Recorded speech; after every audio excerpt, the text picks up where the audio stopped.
বৃক্ষরোপণের জন্য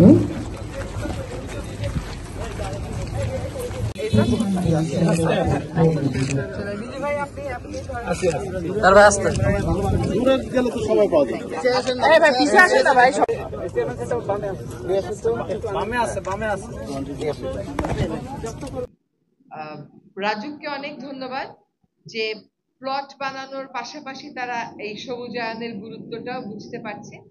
আসলে ঢাকা শহরে আর প্লট দেওয়ার কোনো উপায় নেই, পূর্বাঞ্চলেও প্লট দেওয়া উচিত হয় নাই। উচিত ছিল মানুষকে ফ্ল্যাট দেওয়া যদি একান্তই প্রয়োজন হয়, তাহলে যেই পরিমাণ গাছ আমরা কেটেছি, কেটে এই নগরটা, এই উপশহরটা করা হয়েছে, তার 1/3 বা 1/4 এলাকা নিয়েই আসলে কাজটা করা যেত।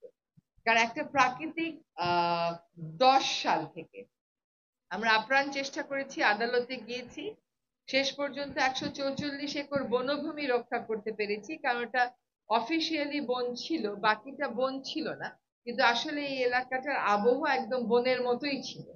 সেটাকে আমরা মানুষের আবাসনের জন্য ধ্বংস করেছি। যাদের আবাসনের জন্য করেছি তারা কিন্তু কেউ এখন রাস্তায় নাই, আর যারা রাস্তায় আছে, যাদের ঘর নাই, তাদেরকে কিন্তু এখানে কোনো আবাসনের ব্যবস্থা আমরা করে দিতে পারিনি।